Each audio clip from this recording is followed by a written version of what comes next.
Hello and welcome to Sestra-Tainment. I'm Lenora. I'm Dee. And we're coming to you today in regards to everything entertainment. Yeah. So sis, you are up first this week. What you got? So what I would like to talk about is a show that I watched on HBO Max. Okay. Whatever it is. Yeah, Max. It confuses me. It is. It's confusing because you look at some things and it says HBO original. Yeah. And then you're like... Well, no, I mean, it confuses me because HBO owns Cinemax. Right. So why would you name it Max? Maybe they're feeling like that. They probably went through powerful. too many HBO things. I don't know. I just personally would rather have HBO. Everybody knows the iconic sound of HBO with the... Exactly. All of that. Yeah, exactly. So Everybody to me, that was a mistake. It was a misfire. But continue. But yes, this is on Max. This is a documentary that I was really into. Actually, a couple of mine are about documentaries. So this is a documentary that I was really into, and it is called Six Schizophrenic Brothers. Now, this is a doozy. So basically, it is the story of 12 siblings and them talking about the things that happened with them with their six schizophrenic brothers, how they were raised in the house, how their parents were. Their father was a man who was super smart and was like in working with like the government and everything. So he was working with the government and he was working with different colleges. So he was a very up there man. But that also messed up that for the children because they had to look. The father felt like, well, we have to look a certain way. Our family has to look a certain way. So once his children started to get sick, he was basically like, oh yeah, they can just stay home and we'll keep an eye on them. That doesn't work. So for the last name of the family is the Galvins. So the Galvin family, 10 boys, 2 girls. Okay. It's a lot. So I got their names. You got Don, Jim, John, Brian, Michael, Richard, Joseph, Mark, Matthew, Peter, Margaret, and Mary. Wow. Okay. It's a lot of biblical names, it sounds like. Oh, yeah. It's like almost every person in the Bible in here. Okay. Well, I don't think Richard and Donald Not Bartholomew. No, I'm just joking. Yeah. No, I was just saying from the other side of people who are in the Bible that aren't on that list. But go ahead. But they're the 6 sons that did have schizophrenia were Don, Jim, Brian, Joseph, Matthew, and Peter. Now, the weird thing is it was like Don and Jim are the first 2 oldest ones. Okay. And then it skips over John and then hits Brian. Okay. Then it skips over Michael and Richard and then hits Joseph. And then it skips over Mark and then hits Matthew and Peter. Oh, wow. And then it skips over Margaret and Mary. So all the girls, both of the girls didn't have schizophrenia.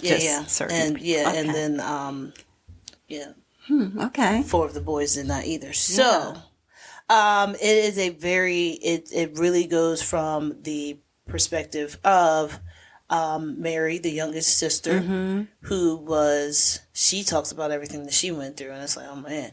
But she is, I guess, something about her family, her parents told her before they died, like, yo, you gotta make sure you keep an eye on your brothers and keep everybody together, blah, blah, blah, blah, blah. So she's like super stressed when it comes to that. And she said she never thought that she would be helping out her schizophrenic brothers alone without the help of the others, the other siblings. The other siblings are like just disconnected. The things that these brothers did to their siblings. One of them got mad at another one for, I don't even know, I think it was over food or something like that. Picked him up, body slammed him on the concrete and like smashed his head in. Oh my gosh.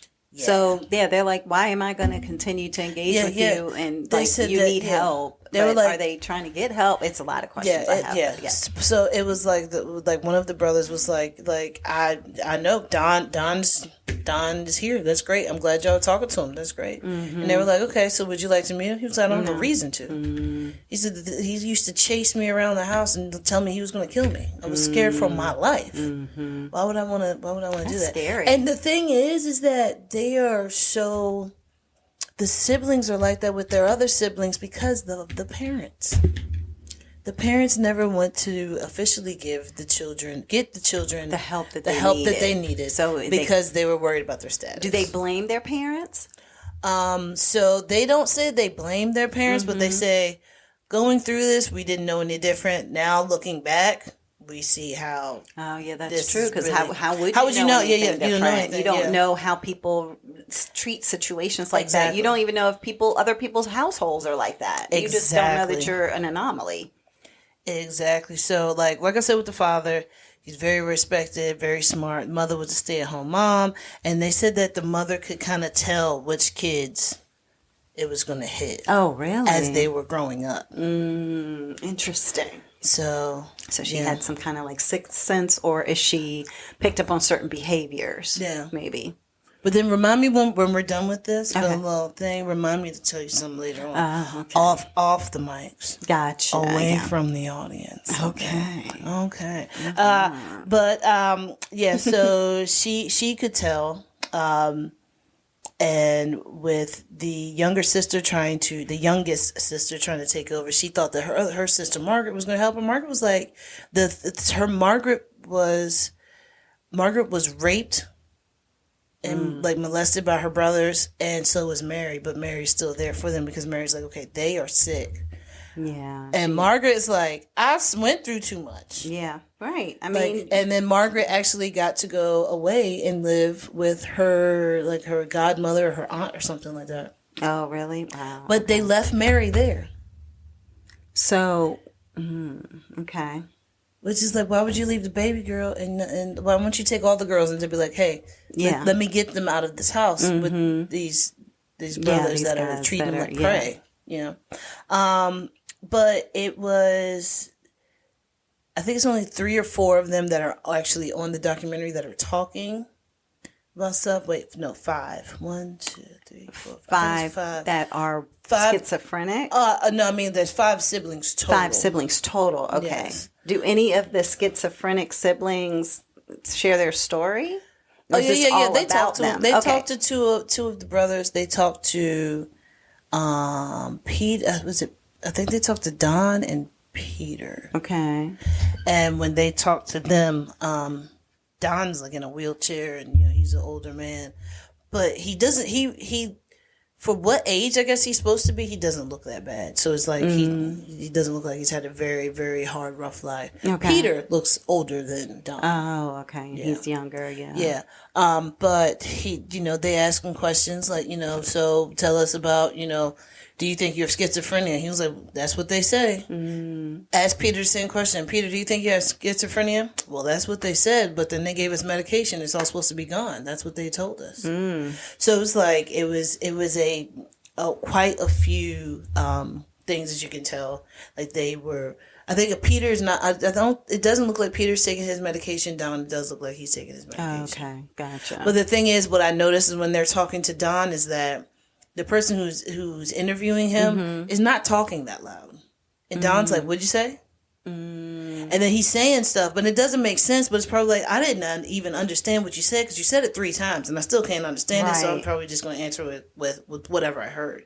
But it's not anything that sounds off the wall. It's a regular answer, but it's just it would be for a different question. Gotcha. But why was the person speaking so low? Do you think that was strategy to make it? I don't think it was strategy. I think it was just, they were talking to all the rest of the siblings, asking them questions. So now you're talking to these people and there's a distance between you and the person because you get the camera and the crew and the lights and the key grip and everything. So they're way back behind, where some of these times when they're talking to some of the siblings, they're sitting at a table talking to them like right there in front of them. Okay. So like one of the ones when they were talking to Don, like they roll them out, and I don't know why they made it look like a dungeon in there. It was like a warehouse or something like that. But I guess that was just for the looks or whatever it is. Okay. But it touches on like a lot of different things. So it goes actually into the next generation. And Mary's son is showing signs. And the thing is that they say between the ages of 17 and 26 is when it'll come hit. Oh, really? That's such a weird time frame. It's a 9-year period. Yeah, but that's when it shows prominent. I guess that's when it's hit its peak, probably. So therefore, you could see some before that, but it's not going to be the most severe. Severe, yes. Okay. The most severe is when I don't know what it is about schizophrenics and wanting to be naked. Yeah, I don't know either. I don't understand what it is about that, but each and every one of them had that naked story. It could just go back to Adam and Eve, and that's how we all came to be, maybe, So it's like, why, maybe it's something that's like, just be free, be yourself. You should not be ashamed. Yeah, that's very true. You never know.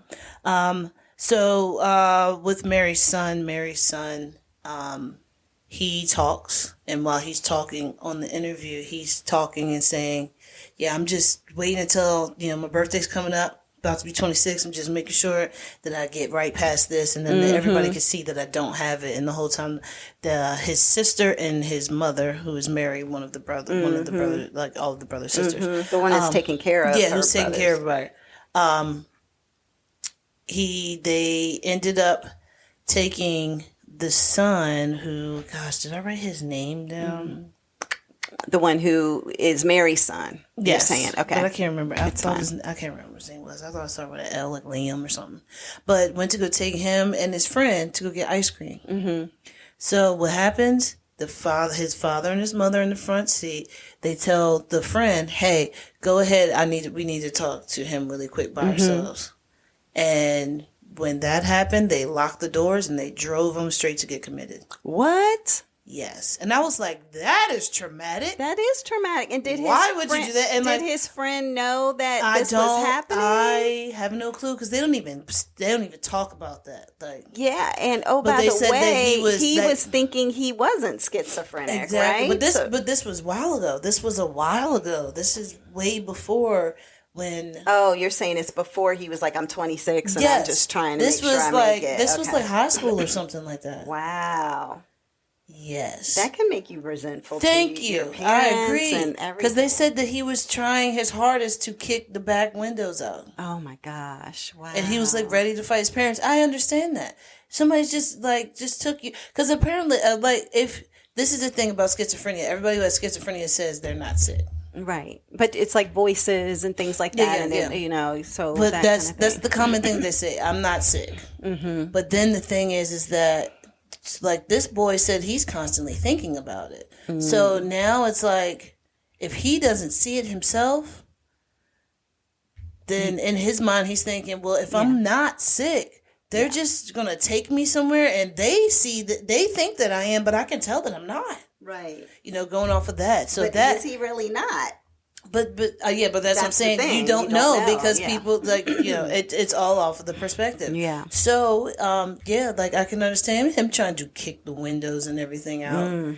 Because we were going to get ice cream. You wonder what was going on. I mean, why they felt as though they couldn't tell him this is what he needed, like an intervention. It was something about like they had talked to him a couple of times, and like he had left for a long period of time, and wasn't talking running to away them. Or doing stuff. Yeah, but he was like not talking to him, talking to them and everything. So I guess that's how it all came about. I don't know. They don't really touch on that. Yeah. But that's a lot. Oh, it's a whole lot.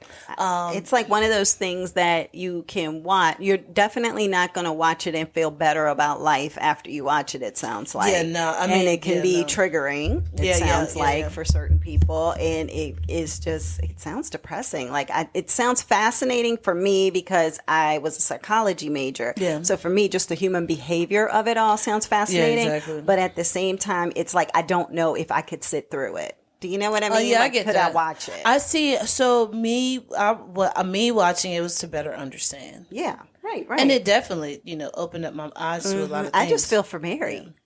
I really feel for Mary. I do feel for Mary as well because Mary has a lot on her plate. And then the thing is like, like she's going off on her siblings, and they're just like, but we never said. She was like, I never thought I was be doing this alone. They was like, well, we never said that we wanted to help. Like, and she's doing it out of obligation to from her parents. Family, and who didn't even do them a service. Thank you. Yeah. And so should she be doing this out of obligation to them? But at the same time, it's probably just how her heart is that she would feel horrible and terrible if her brothers were, excuse me, were out on the street and like a schizophrenic person with no medication and nobody's taking care of them and all of that. And then she hears something happen to them. So she is like the sacrificial person who's saying, I'm going to do this to take care of my family. And oh, by the way, now she's the only one who has a child who is exhibiting that schizophrenia? Is what they showed on the documentary. Okay, but that's it could not, be. Yeah, that doesn't say because they didn't even anything. talk to all the siblings. Yeah, because so one of the siblings has actually passed away, and that's because from his break, he ended up killing his fiance and himself. Oh, gotcha. Okay. Yes. There was another one that I think that was in jail for a while. I think Joseph was in jail, or he might still be in jail, or Jim, one of them. But I mean, like I think they're all over the place. I want to say 2 of them got married. Okay. But I don't know for sure. Gotcha. I can't remember because I watched this a while ago. But it is very good. The one thing that they said was that the brothers were extremely violent. They were harming the kids. They were harming their mother. Then the other brothers are trying to protect the mother because the mother's like, hey, did you take your medicine? Boom. They are ready to snap. Oh, wow. And they have like one of the brothers was like, I looked at my brother and he said he was trying to do anything and everything to try to choke my mother to death. Gosh. And he said, and I had to come in there and try to help. So he said, my dad used to do it. His dad had a stroke. Oh. You know, all that had to be stressful on the parents too, but they should have done more to take care of their exactly. children Instead of worrying about your status. Right. I agree with that. Your kids getting arrested and walking around naked in the street isn't helping your status either. At all. Because they're gonna be like, isn't that Galvin boy? Right, exactly. So But they were beating the mother. The father would fight the boys, but then it got to the point where the father was getting older and the boys were getting bigger. Mm-hmm. So now they were overpowering dad. Dad, and then the other brothers step in. Yeah. The other little brothers step in now because they're just like, well, now you've already choked mom and smacked her. Yeah. Now you've thrown dad across the room. How stressful is that? Like, I mean, like literally growing up and being so stressed. Like for the parents, but for the other siblings as well. Like you can't live safely in your own home. That's what they talk about. Yeah, you can't live safely in your own home. You lock doors. That's what it was. Mary talks about how she remembers Margaret telling her like something happened with Margaret and something happened with Margaret and Jim. Mm-hmm. I think Jim molested Margaret. Okay, and once.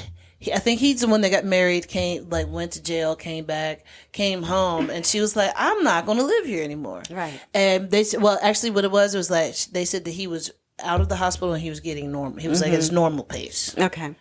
Like normalized, not hearing voices and everything. And I guess it was a couple of days of the voices slowly starting to come back because what happened is that she went and she was like, I want to talk to you about what you did to me and how dare you do this. And they said that he snapped. Mm. And he was like trying anything and everything to get to her and to calling her a liar and all kinds of stuff. Mm. And now that is her story. And she, like Mary says that she remembers just being in her bedroom underneath the bed hiding because it was like, oh, Don's here. Mm-hmm. Oh my God, Don's here. Like maybe he won't see me. Maybe he won't see me. So they talk about the trauma. Yeah. And this is the worst kind of environment for kids to grow up in. Yeah.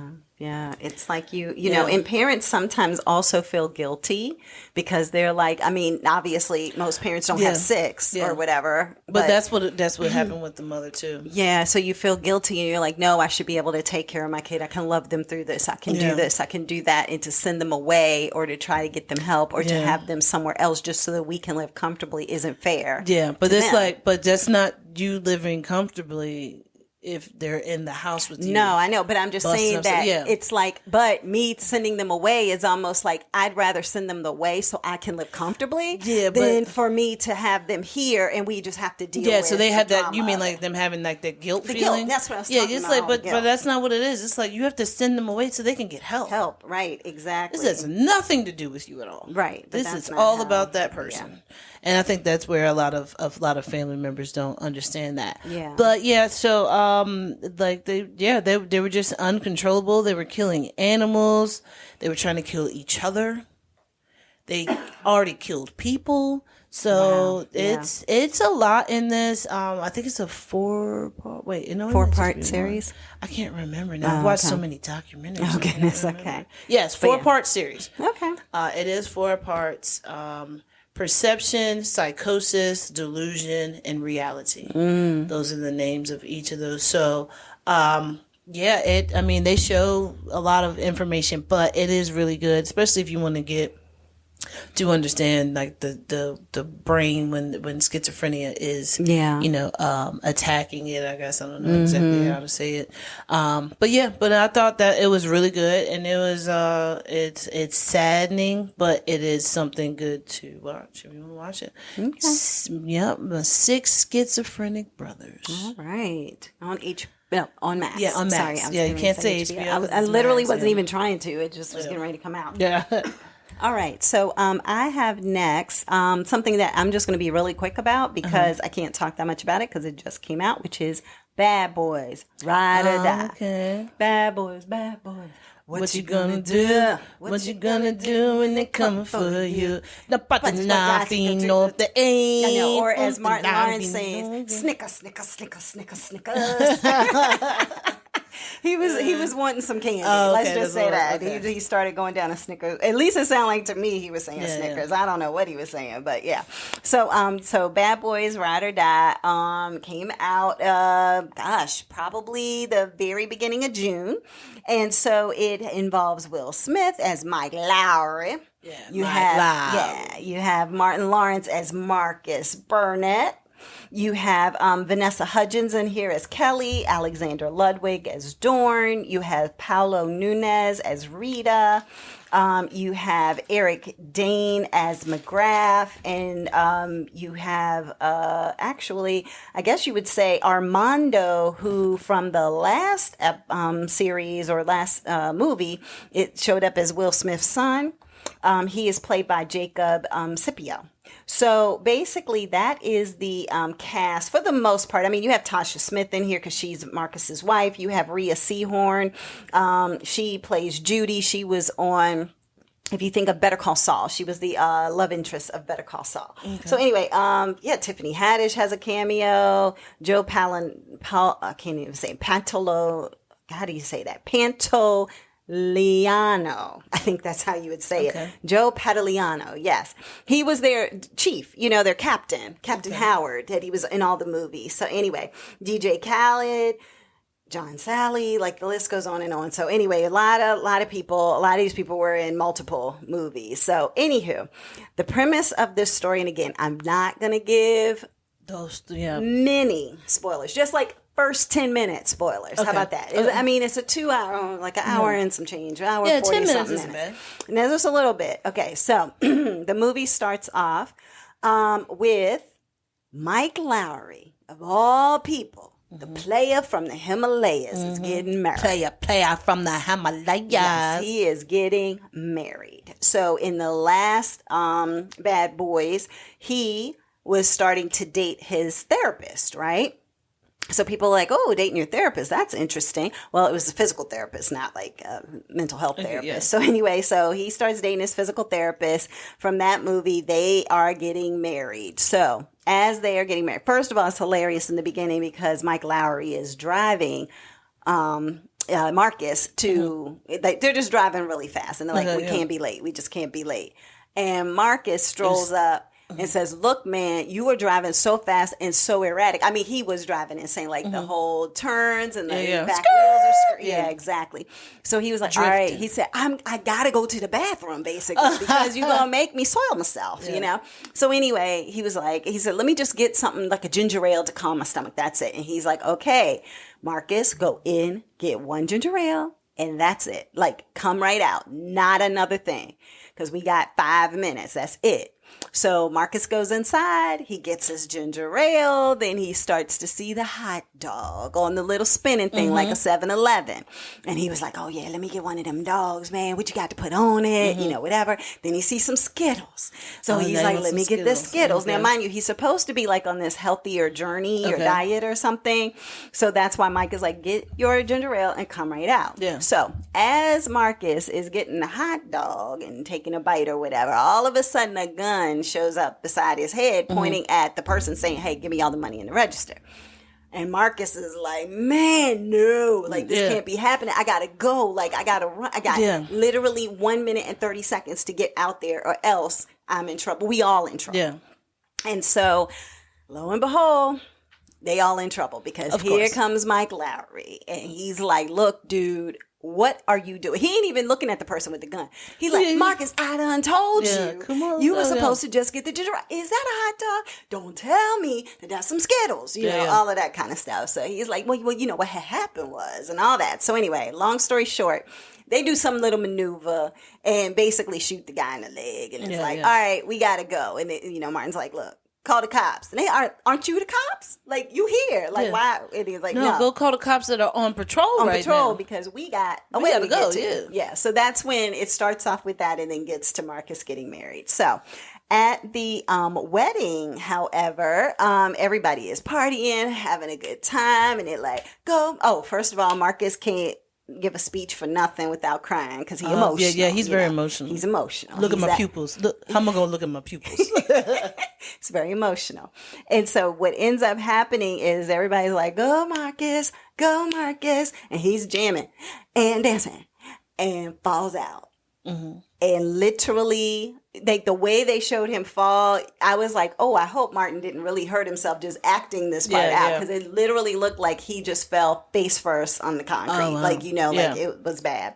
But then they also he tripped up or like he passed out? No, like he was just like, whoo, gosh, I don't feel that great. And then bam. But the thing is when it was bam, it wasn't even bam. It was like bam into water. And he was like floating. Then you see him floating over himself. And he can see himself laid out on the floor. So you're like, oh my God. Marcus just died. Yeah, basically. Yeah. So then it's like compression, you know, and of course, you know, Mike Lowry's just like, oh my God, what's going on? Marcus's wife, like everything. And he's just sitting there looking. So in the last series, I keep saying series, in the last movie, their captain got killed. Spoiler alert, that was like 15,000 years ago. So anyway, you should have seen it by now. Yeah, I was going to say, you should have seen it by now because they took a long time to come up with this sequel or this follow-up installation. And so anyway, the captain sees Marcus and basically, you know, is talking to him and, you know, saying certain things to him and then gives him a hug and then whispers something in his ear and then they go away. And it's like this weird looking tree and this like parrot flies away and it's all this stuff. And then thankfully, miraculously, Marcus lives. Now, this is not a spoiler because how you going to have ride or die? And you done seen 15,000 commercials with both of them. With both of them and this is the first 10 minutes. Yeah, exactly. So you know Marcus is going to survive. Yeah, so there you go. So that's about all I can share. No, let me stop. I'm just joking. So that's it for that movie. Yeah, so that's it. But but what's funny about that is that when he comes back, he's basically a changed man. Meaning that he feels like, I can walk across the street with my eyes closed. I ain't got to look at nothing. It ain't my time. I'm immortal. I can go up on a roof and walk on the ledge. No, that wasn't your time. Yeah. The next minutes later, it could be your time. So he's like, I could be on the roof, you know, like walking on the ledge. Yeah. It's not my time. Yeah. I can't die, Mike Lowry. I can't die. Like, that's his philosophy. Yeah. And Mike is like, how hard did you hit your head when you fell on the floor, you know? And so that is the funny premise of the movie, too, is that certain things happen. Some of them involve guns or scary, large-toothed animals and things. And Mike's like, I got this. You know, I mean, not Mike, Marcus. Marcus is like, I got this. I can't die. Yeah. So it's all good. And it's like, but is that really true? But you know what they say? God protects fools and children. This is true. Children and fools. Yeah, exactly. And so he also talks about how they are soulmates. So then he goes into all these different analogies about, you know, Mike, like the two of us, when I died, I saw all of the times that we were actually partners. We were soulmates. Now, I might have been your owner and you were a mule, but but we were soulmates in every single iteration. We were all, it doesn't have to be anything like, you know, sexual or anything. It's just, we are always in each other's orbits. We are always, so then he just talks about all these different scenarios and situations and all of that, which is hilarious.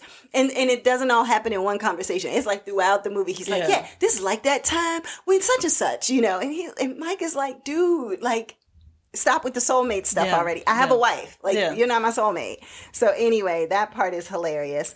But it's ride or die because certain things and elements and aspects happen that are reflective of their captain who passed away. And so therefore, because of that, they have to figure some things out. And also because his son is in prison for killing the captain, that creates a whole other element of craziness that it was jam-packed with action, very intense. Like you're looking at stuff. It was a lot of action. I can't even talk about stuff because as I'm getting ready to say something, I'm like, oh, I probably shouldn't say that. Oh yeah, I probably shouldn't say that. So anyway, but I really enjoyed it. And I just thought that for it to come back after so long, you don't really know what you're going to get. You're thinking, ugh, it could come back and it doesn't live up to the franchise, right?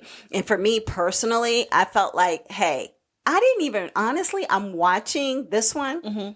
I didn't remember nothing from the last one. Yeah, because you have to watch. Yeah. I didn't remember a thing from the last one. But no, I remember some things from the one before. Like, I remember the one with Gabrielle Union. Okay. And, you know, that whole scenario. Like, I remember things from that. Okay. This one, the one before this one, where it was the son and the captain and all that. I do remember that the captain passed away. I remembered that something had happened to Mike Lowry in that one. And they were thinking Mike had died and all this stuff was going on. Like, I remember certain elements, but I cannot remember that movie, right? So then there were certain things in this one that were going back to what happened in that one, and I was like, I really should have watched. Yeah, that's because it's been so long in between. So I would say if you haven't watched this installment, I would say go back and watch the last one at least because they reference that one a lot. And then that way you'll at least be like, okay, it's fresher in my mind, in my memory for me to remember what that is. So now, because I haven't watched it, I feel like I have to go back and watch the last one so that way it'll remind me.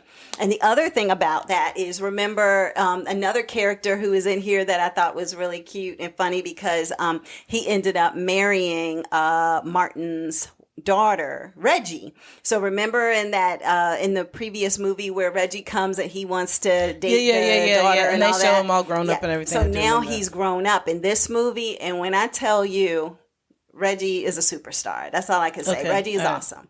So that is the most I can say about that. So anyway, that's all I have. Bad Boys, Ride or Die. It's in theaters now. I don't know when it might be on streaming in the future, but it's been making a ton of money. It's like worldwide. I think it's already over $1 billion. So, but it was really good. I will just say on the press junket right now, or when the movie was coming out, they went to Dubai, they went to Miami, they went to a little bit of everywhere. And in the process of doing that, a lot of people were talking about like, Martin doesn't look healthy. Martin doesn't look like himself. He looks a little slower. He doesn't seem to be using the right side of his body as much as, you know, whatever. And he's talking a little slurred. So people think maybe he's had some kind of health situation since the filming of the movie. In the movie, he seemed like Martin, you know. But since then, people are just concerned. Been a little off, people are just concerned. And you can tell that Will is kind of trying to step in and talk. Exactly. And, like, you know, when and helping him out with walking and stuff like that. He is like, no, that's my brother. Like, you know, so you can just tell that they both... interesting thing. So I watched, because I did a little bit of a, going down a rabbit hole. Martin and Will were on Jimmy Fallon, right? On the Tonight Show. And one of the things that Jimmy asked him is that he said, hey, Will Smith wasn't your first choice for your partner when you were going to do this. Who was it going to be? And can you guess? Who do you think it was that was going to Chris Rock? Nope.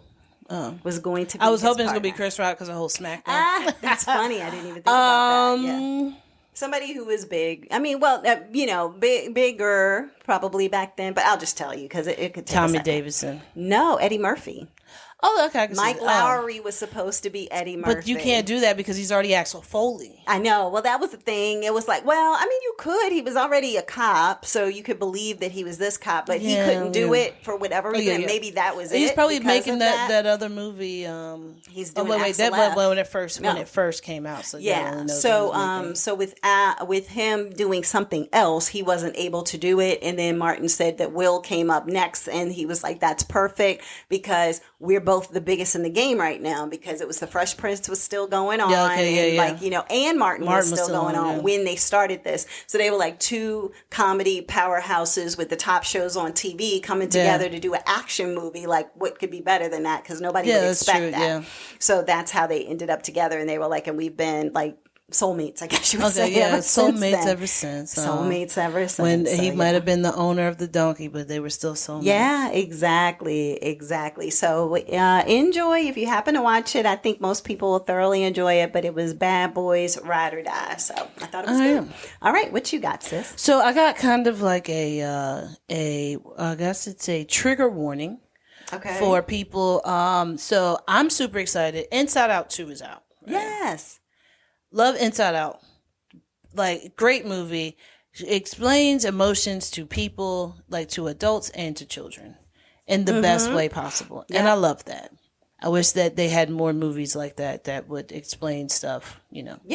Exactly. So there is a young lady on TikTok. Her name is Barb Baker. Okay. And she talks about when she went to go see the movie. So I just want y'all to listen to this, and then we can discuss a little bit.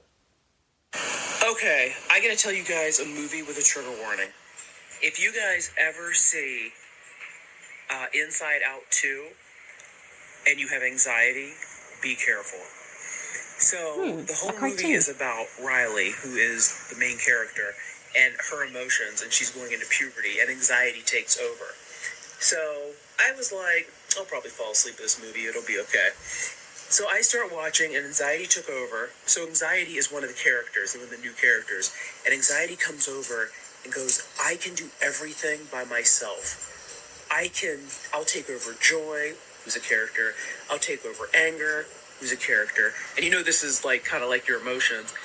I'll take over sadness. I can do everything on my own. So that's what anxiety was doing. Anxiety came in and was like, I can do everything. It is fine.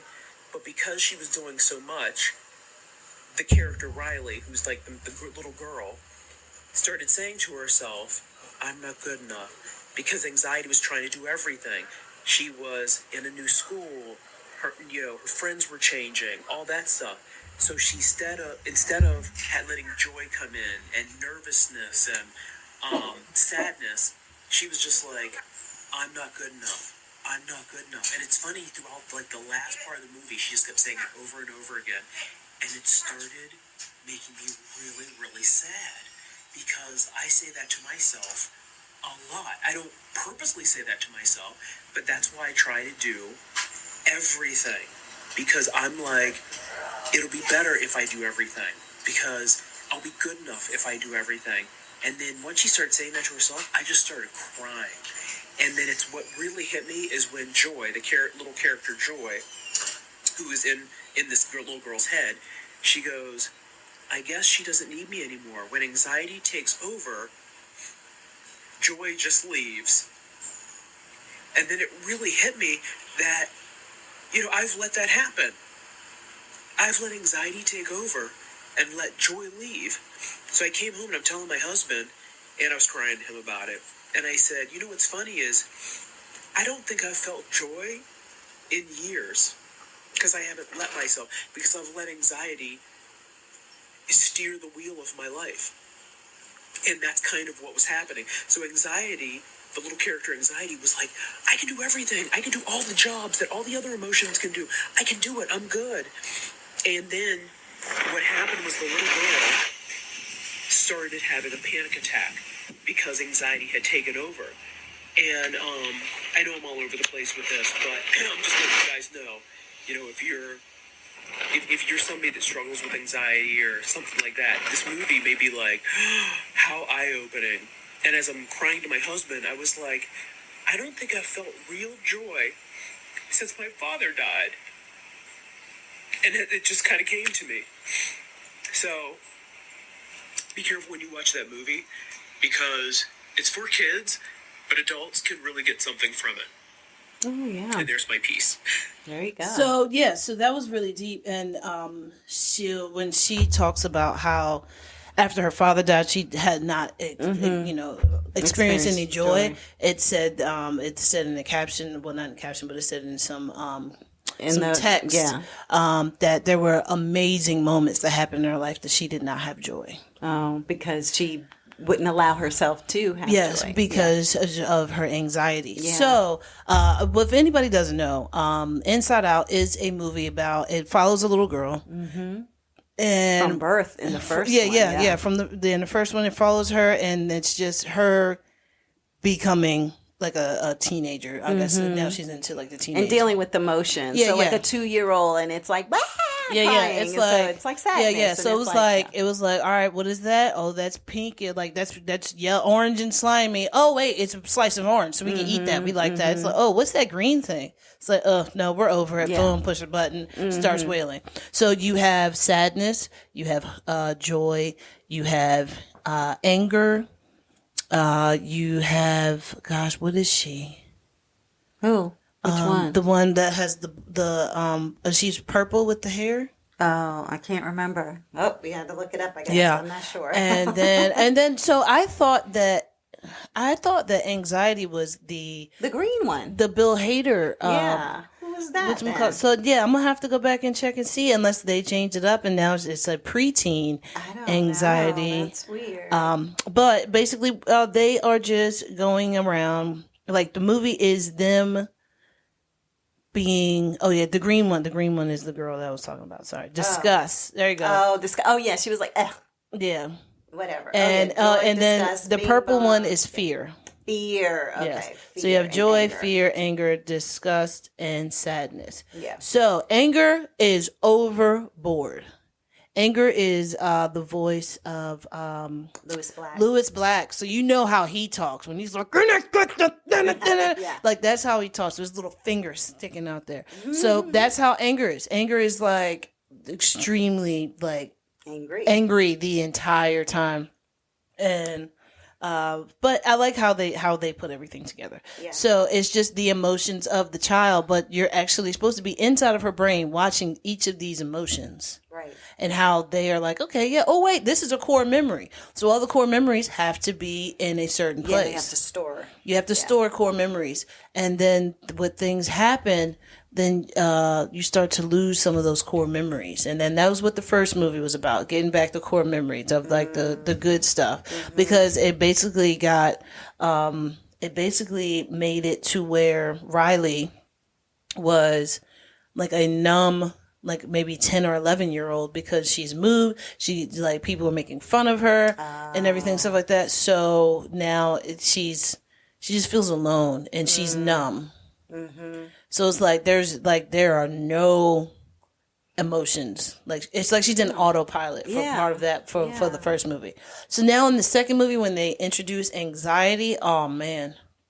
They should have introduced anxiety and puberty together. Boy. Because that would have been a match that a lot of people need to like, a lot of kids can understand. And then, it's be like from the adult perspective looking back on like what they were feeling. It could be that they are thinking the kids that are watching this are probably 6, 7, 8, 9, 10. Like they may not be 14-year-olds watching this particular movie. Everybody's watching this. Everybody should be watching it. Yeah, I feel like but I feel like it's the parents and it's the littler ones than it is like a 15, 16-year-old or something like that potentially. But there might be. It is some grown men, because at the shop shop that I work at, some grown man was like, yeah, I'm going to take my grandkids to Inside Out 2. They haven't seen the first one yet, so I'm going to show them the first one before we go to the movie.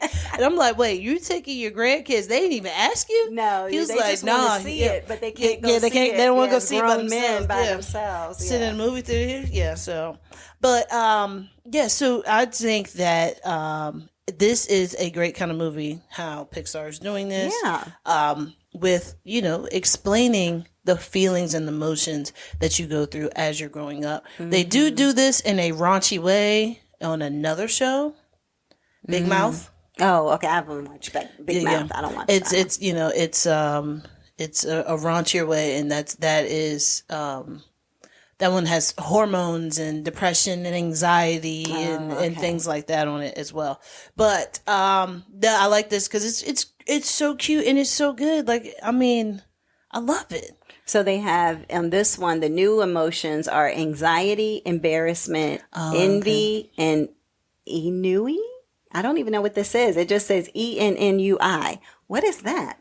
I don't know what that is. Let's Google that. I don't know. But yeah, I mean, this is what it's showing me. Maybe the AI got it wrong. I'm not sure. But it says, anxiety, embarrassment, and envy at least are a little bit abstract. I don't know what that even means. But yeah, so joy and sadness, of course, anger, all of those from the first ones. But that's what it is. Oh, what emotion is Inu on Inside Out? So it says disengaged, apathy. Bloofy? More typically referred to as boredom. Oh, okay. So that is Ennui. I don't know if I'm even saying it right. ENNUI, but that's what it is. Boredom. So and I guess as a teenager, you're like, ugh, what, whatever. Yeah. Or as they used to say in the 90s, as if. Yeah, right. But yeah, so some of the actors and actresses that are going to be that are on Inside Out 2, you have Maya Hawke, who's Ethan Hawke and Uma Thurman's daughter. You have Ayo Edebiri, Edebiri. Oh my God. I suck at names. Ayo Edebiri. Yeah. Tony Hale. She is the one that is in The Bear, right? Yes, she is. Yeah. She's the one that's in the and she was up for an award. I can't yeah. remember. She won. I think she won. Okay. Yeah, I'm going to butcher these names, so I'm not even sure why you're trying, because these are some names here. But there are people that you got the Amy Poehler's and the Tony Hales and people like that that are easier names to get through. Yeah, it's very, very good. I wish that they had kept Fear as Bill Hader instead of changing him. Oh, is that what changed? Why? Yeah. They changed it to Tony Hale. Oh, I'm just wondering why they. I don't know. Maybe it could have been contract issues. Maybe he couldn't do it. Maybe he was doing his other TV show. But he has a voice for cartoons. Yeah, absolutely. He's so good. He's so good. Yeah. But no, I just wanted to talk about that. So just letting you know, if you are going to go see the movie, be prepared that this can pull at your heartstrings, make you feel some type of way. Maybe you should take your anxiety medication before going in there. Facts. You know. There you go. So that's what I had. Just the Inside Out movie trigger warning. Okay. All right. What do you have next, sis? I have a movie or TV show, on Netflix called Eric. Have you watched that yet? I have not. With I'm going to say Cumberbatch. Benedict Cumberbatch. Yep, Benedict Cumberbatch. I feel like that's what people need to say when they are about to go on stage on Broadway. Benedict Cumberbatch. Oh, really? Like red leather, yellow leather. Yeah. Right. Instead, you're just like, nope, Benedict Cumberbatch. Benedict Cumberbatch. Yeah, and you can't even just say, oh, yeah, the actor Benedict. Yeah. You always have to say Cumberbatch. Benedict Cumberbatch. You can't just say his first name. No. You can't even just say his last name. I don't think there's any actors or actresses that I just say their first name, though. You might be right. Because I'm not going to be like, Charlize. Yeah, Charlize. Yeah. But it's Charlize Theron. Yeah. Or Theron, depending on who you ask. All right, so this movie, I keep saying movie now, TV show, is about, let me go through the cast first. So you have the cast as being Benedict Cumberbatch, You have, and he doesn't play Eric, funny enough. He is the father. So it's kind of an interesting scenario because you have a father-son dynamic, a wife, all of that. So you have Benedict Cumberbatch who plays Vincent. He is, if you think of Jim Henson of the Muppets. Oh, yeah. That's him. He's the person who created something, and then he's the voice of one of the Muppets, basically. You have Gabby Hoffman. She plays his wife, Cassie. You have, who else do you have? You have Dan Folger. A lot of people know him. He plays Lenny. He's been in a lot of different things. It's not many people that have been in a lot of different things that are in here that I at least am aware of. They have his son who, for some reason, on the cast, it's not showing who his son actually is. But anyway, little young guy. This must be him. Ivan Howe plays his son Edgar. That's it, Edgar. Yeah.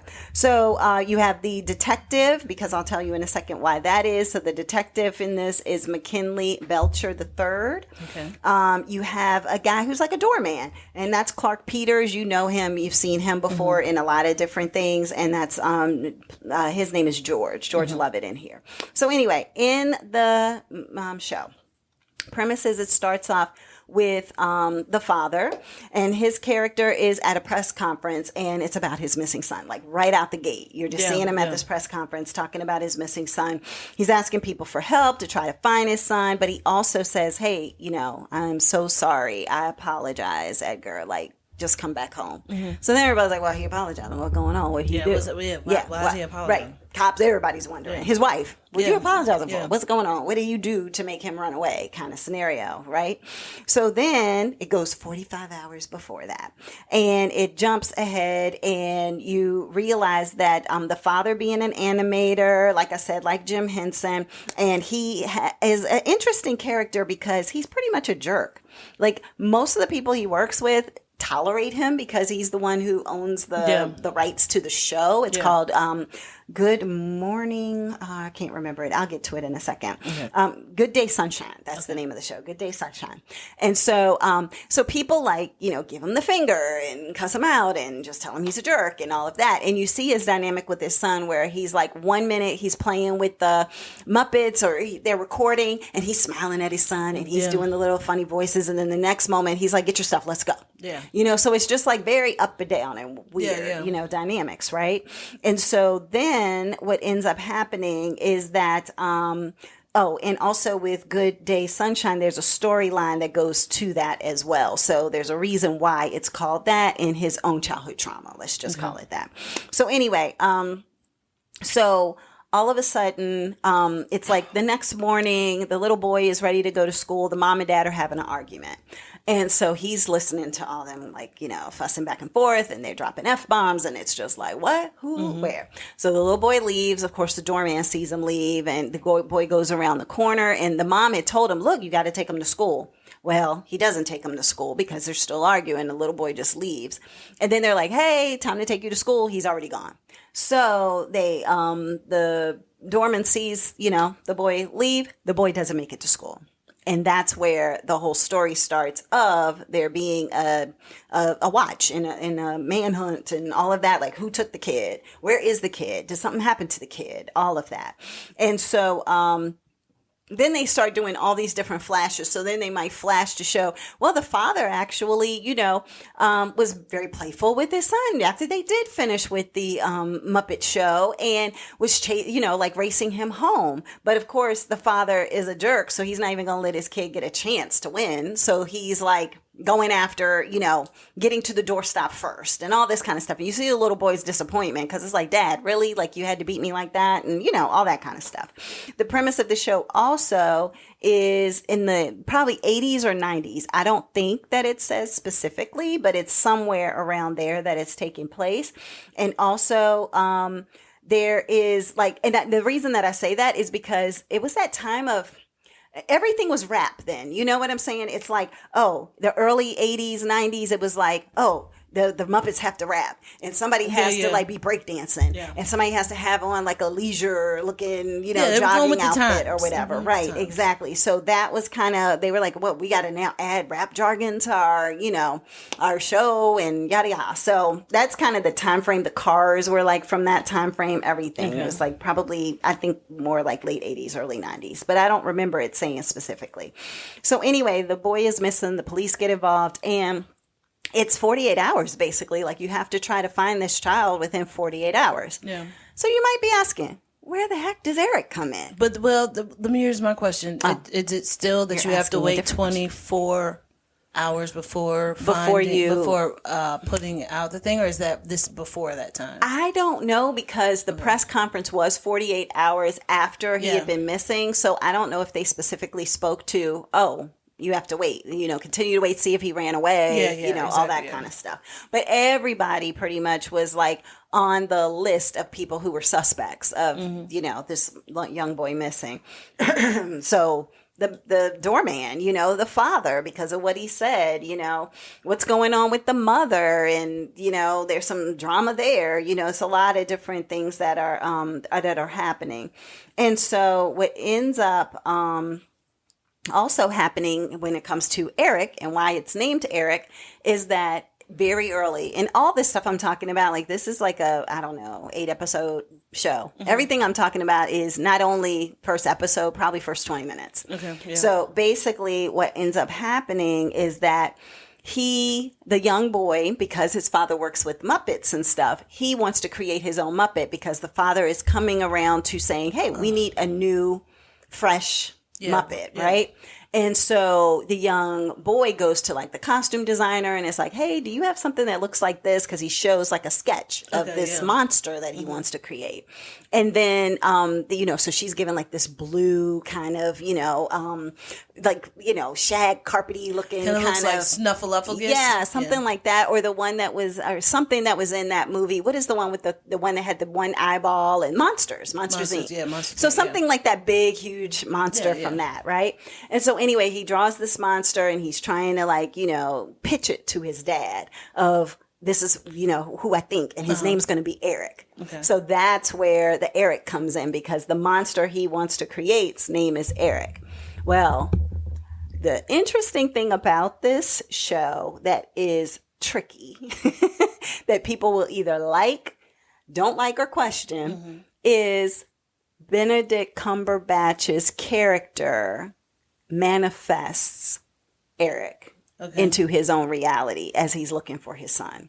Okay. So the show, as he's looking for, Edgar, all of a sudden this voice starts talking to him. You're like, who is this? Yeah. And then all of a sudden this big, huge monster is just standing beside him, and they're walking down the street, and the monster's talking to him, and the monster's doing this, and the monster's doing that. And he's like, leave me alone. And then people are looking at him on the street like, who are you talking to? And what is going on? Nobody bothering you. Exactly. So that is the weirdness of this particular show, and where Eric comes into play. And then it's like, almost like, does he have to dig deep into who Eric is to figure out where his son might be? Does he have to figure out what is going on with Eric in order for him to find out if his son is still living? All of those types of things. So that's the premise of Eric. So when you look at the trailer or anything in regards to this show, you're just going to see that that's what's going on. Like, you'll see him in this big monster. Because that's the main thing that you see. So I was like, is this another movie like that movie that Ryan Reynolds is in with some little girls? With the little kid. Yeah, but I think that's an imaginary. That's an imaginary friend. Okay, But no, or seeing your older self or younger self or something like that. Yeah. No, this is a true monster that his son was trying to create, it's almost like he doesn't know if he's going crazy or if it's that he is manifesting this because it truly is helping him, but then he might lose periods of time and doesn't even know where he is. Like, it's a lot going on with this. So parts of it are funny. Most of it is more dramatic. Okay. But it does have some parts where I was like, okay, like, Come on, this is crazy. Yeah. Like, I mean, but it was funny. It was meant to be funny. And then there's other parts where you're like, oh, that is so wrong. That is so wrong. Okay. Yeah, but it's still funny. So it's a lot going on. But anyway, so that is Eric on Netflix. All right. Yeah. So, all right, everybody. So that is it for this week's episode of Sestra-Tainment. I hope everybody has an amazing week. Yeah. And I am very excited because in this upcoming week, Axel Foley comes out. Yeah, no, so I'm very excited about that. And it was so shocked that it's going to be on Netflix. It's not in the theater. Yeah. Completely shocked. They could have made millions. So I'm so surprised. So I got to do some deep diving before the next episode to figure that out. So all right, y'all will hear about that next week. All right, everybody. Have a great one. Bye.